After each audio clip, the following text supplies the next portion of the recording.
ഞാൻ കുറേ നാളായി ആഗ്രഹിക്കുന്ന ഒരു ഗെറ്റ് റെഡി വിത്ത് മീ ചെയ്താലോ. ഇത് ഗെറ്റ് റെഡി വിത്ത് മീ ആയിട്ടൊന്നും എടുക്കേണ്ട, ഒരു തട്ടിക്കോട്ട് റെഡിയാവലും അത്ര മതി. ആദ്യം നമ്മൾ ചെയ്യണത് മോയ്സ്ചറൈസറാണ്. അത് ഞാൻ എൻ്റെ ഫേസിൻ്റെ എല്ലാ സൈഡിലും ലൈറ്റായിട്ടാക്കി. എന്നിട്ട് ഞാൻ എന്ത് ചെയ്യണം, നന്നായിട്ട് അത് എന്ത് ചെയ്തു, അപ്ലൈ ചെയ്തു. എന്നിട്ട് ഞാൻ സൺസ്ക്രീൻ എടുത്തു. സൺസ്ക്രീൻ ഇപ്പം നമുക്കറിയാമല്ലോ, ഭയങ്കര ചൂട്, ഭയങ്കര വെയിലാണ്, കരിഞ്ഞു പോകും.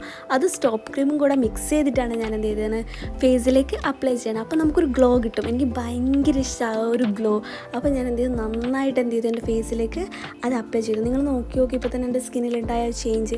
എന്നിട്ട് ഞാൻ എന്ത് ചെയ്തു, കണ്ണിൽ എന്തെങ്കിലും കുത്തി വരയ്ക്കണമല്ലോ എന്ന് വിചാരിച്ച് ഞാൻ എന്ത് ചെയ്തു, ഐലൈനർ ഇട്ടു. ഞാൻ അങ്ങനെ ഐലൈനർ ഇടാറില്ല, കാരണം അത് ഭയങ്കര പണിയാണ് കണ്ണിലൊക്കെ എഴുതണത്.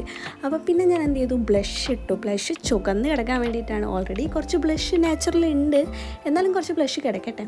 Then lip liner and lipstick അത് കോംബോ ചെയ്തിടാൻ എനിക്ക് ഭയങ്കര ഇഷ്ടമാണ്. എനിക്ക് ലിപ്പ് ലൈനർ ഇല്ലാണ്ട് ലിപ്സ്റ്റിക്ക് ഇടണത് അത്ര ഇഷ്ടമല്ല. ഇപ്പം തന്നെ നിങ്ങൾ നോക്കുക, അതിൽ കൂടെ രണ്ടും കൂടെ മിക്സായി വരുമ്പോഴേണ്ട ആ ഒരു മാറ്റം എൻ്റെ ഫേസിൽ നിങ്ങൾക്കത് കാണാൻ പറ്റുന്നില്ലേ. ഈ കണ്ടോ, ഈ പൂക്കി പോലത്തെ സംഭവം കണ്ടോ, ഡ്രസ്സിൻ്റെ ഇതേപോലെ ഒരു കമ്മൽ എൻ്റെ അടുത്ത് ഉണ്ടായിരുന്നു. അപ്പോൾ ഞാൻ എന്ത് ചെയ്തു, അതും കൂടി ഇതിനോട് പെയർ ചെയ്യാമെന്ന് വിചാരിച്ചു. ഞാൻ അങ്ങനെ അതും കൂടെ പെയർ ചെയ്തു. എന്നിട്ട് ആ കമ്മലൊക്കെ കാണാൻ നല്ല ഭംഗിയില്ലേ ഗൈസ്. ഞാൻ ഈ ഒരു ലുക്ക് മതി എന്ന് വിചാരിച്ചു. പക്ഷേ പെട്ടെന്ന് എനിക്ക് തോന്നി ഒരു പൊട്ട് തൊട്ടാലോ എന്നൊരു തോട്ട്. അപ്പോൾ ഞാൻ എന്ത് ചെയ്തു, ഒരു പൊട്ടെടുത്ത് വെച്ചു. ഞാൻ സീരിയസ് ആയിട്ട് പറയട്ടെ, ഈ പൊട്ട് വെച്ചപ്പോഴാണ് എനിക്ക് കുറച്ചും കൂടെ ഒന്ന് ഭംഗിയായിട്ട് തോന്നിയത്. അപ്പോൾ ഇതും കംപ്ലീറ്റ് അല്ലെന്ന് തോന്നിയപ്പോൾ ഞാൻ എന്ത് ചെയ്തു, ഒരു മാല ഇട്ടാലോ എന്നുള്ളൊരു തോട്ടിലേക്ക് വന്നു. മാല അങ്ങനെ എടുത്തിട്ടു. ഈ മാല എന്താണ് നിങ്ങൾ ശ്രദ്ധിച്ചോ, പൂക്കി പോലത്തെ ഒരു മാലയാണ്, നല്ല ഭംഗിയില്ലേ കാണാൻ. അപ്പോൾ അതും ഞാൻ അങ്ങനെ വെയർ ചെയ്തു.